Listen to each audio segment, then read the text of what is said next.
Jim, it was a crusade for Prince Harry, but has the crusader been crushed or the sun won't rise again? Which is it in your view? Good morning. Well, I think recently as last week, you mentioned that he was saying that he wouldn't settle, and now he has. He's capitulated to some degree.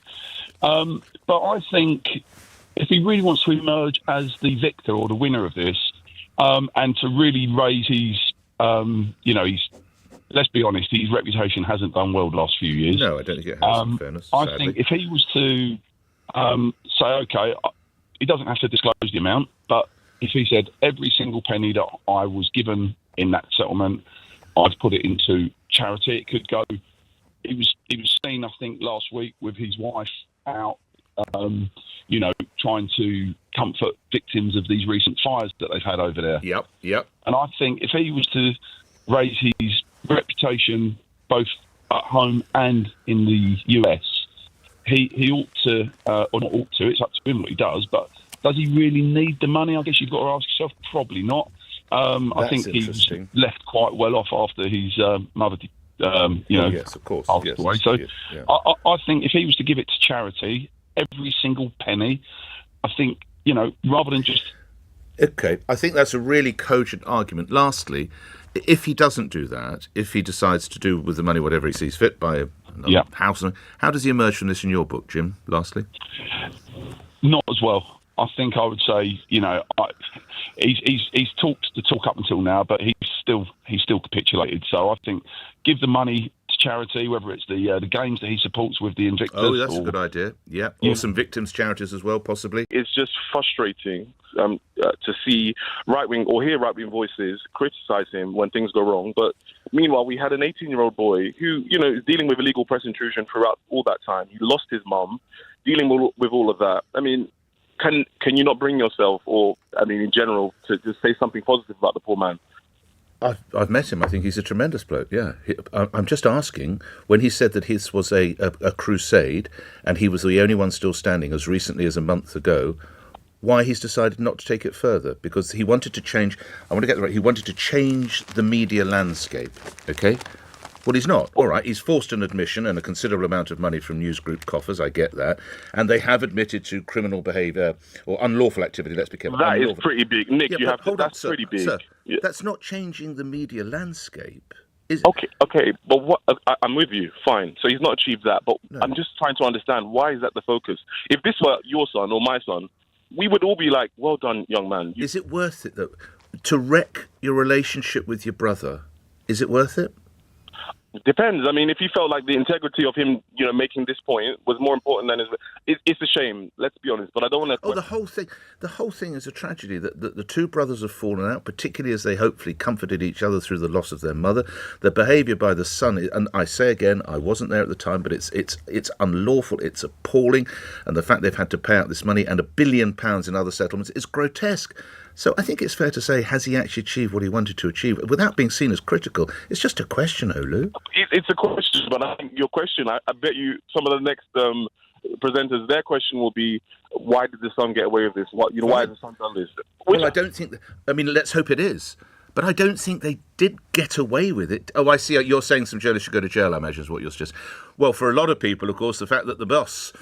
Rupert Murdoch did not appear in court is a missed opportunity, but again missed by the Duke of Sussex, who decided to take up his stumps. What really makes me struggle is, personally, on a very personal level, is the second question about the way that Harry and Meghan have been treated. And there are obvious reasons. There's the class thing, there's the race thing, 100% the race thing. I just don't get it. Why? What is it that? Why do people? Surely somebody. I don't buy newspapers. I get my news from people like you and off the television. Yes. But I understand you use the papers. They're your initial researchers because that's what people are reading. That's what they want to hear being talked about. But who cares?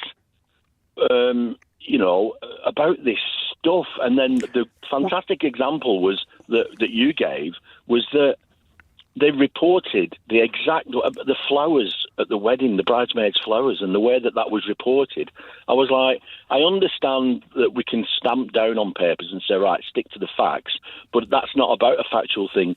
They're using facts, but it's their interpretation of those facts that they get away with it. And I don't understand why they do it. Well, do you understand now? Do you? I mean, I appreciate that you don't read these outlets, read these papers, but I can with a very cursory Google, I can find a claim by a retired commanding officer, and this is reported by the BBC, accusing Prince Harry of having turned against his military family after having trashed his birth family. And the Daily, that's the BBC reporting that because of the ecosystem that's being created. So when you say you don't understand, do you understand now, or do you see some sense in my cautious theory that they've created an ecosystem in which the likelihood of pursuit, investigation, and possible prosecution has been reduced to about as low a level as the guilty people could possibly hope? Yeah, I understand that, and I understand how it's happened, but I don't understand that senior officer to turn around and say that Harry's turned his back on his military family. I'm in touch. I left the military in 1994, and that's 30 years ago. And I speak to the guys via social media, a little group that we've got, or a couple of groups, on a daily basis. And I know in my heart that he's in touch with guys who he served with.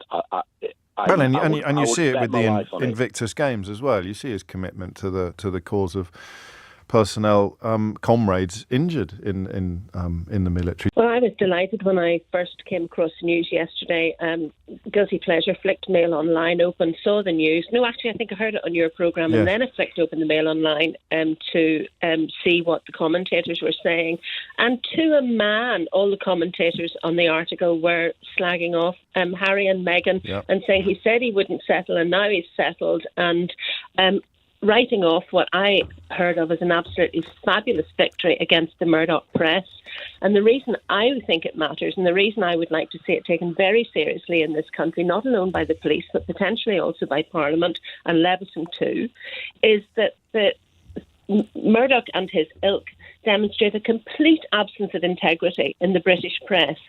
And they've made it their money-making activity to make the news rather than or just 50% money making, 50% influence peddling. Because quite a lot of these organs lose money, so it's as much about having the ear of prime ministers and having power over politics as it is about the bottom line. You see that on both sides of the Atlantic, of course. The reason I mentioned money making is I recall some of the conversations that went on when Murdoch was up against his own children in California trying to rearrange the inheritance path that was laid down in the trust.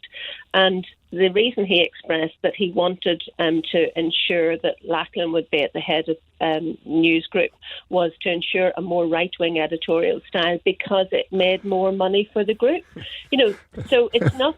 I mean, that's the core motivation. I'm just wondering how many people have just heard that for the first time. Yes, you're absolutely right. It came out in court. The reason why he wants to anoint one child over all of the others is because that child has bought in either to the ideology or to the economic reality that there's more money in promoting far-right adjacent rhetoric, as Fox News has taught them, than there is in any other mode of journalism in this in this so world. It's not actually, therefore, any longer journalism, as I learned what journalism was much earlier in my life.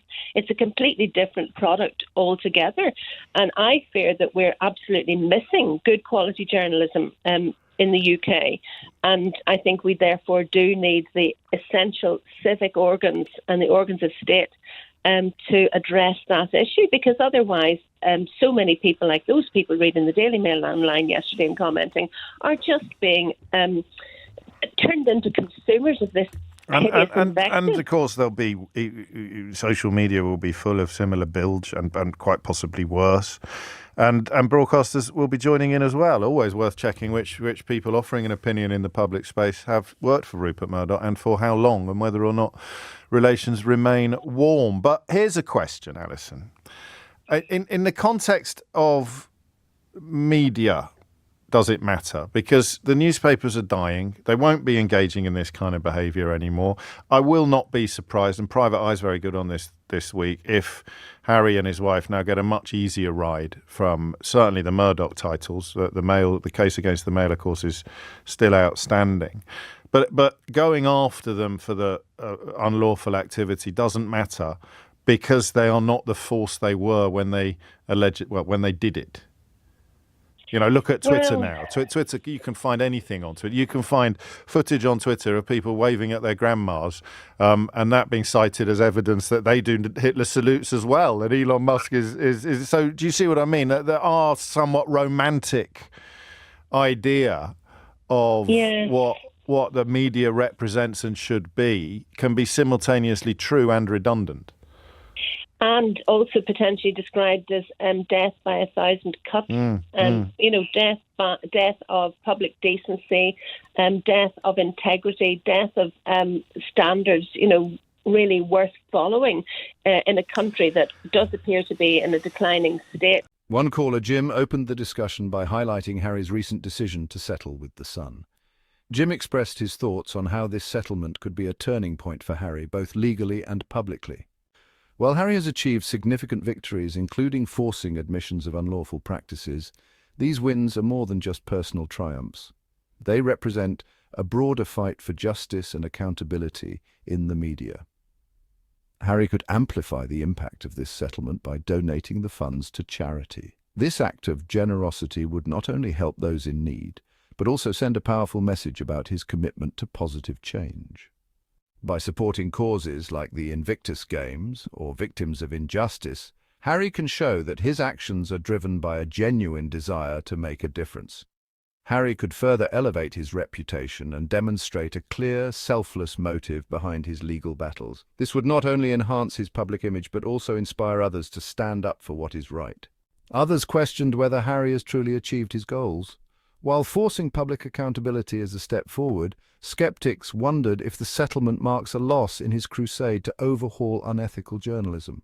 We should appreciate Harry's perseverance. The prince's fight stems from personal loss, resilience, and a desire to change a broken system.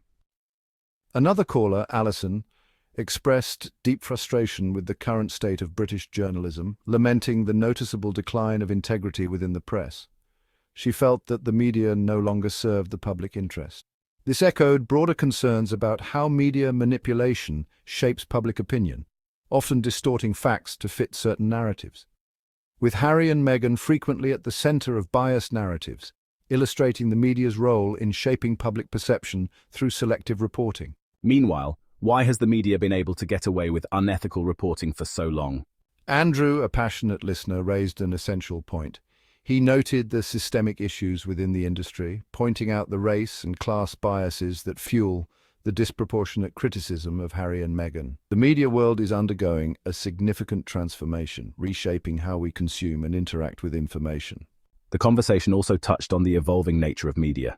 From print to digital, the shift has been monumental, affecting every aspect of our daily lives. Some callers speculated that traditional newspapers are losing their grip. The decline in newspaper sales is evident as more people turn to digital sources for their news.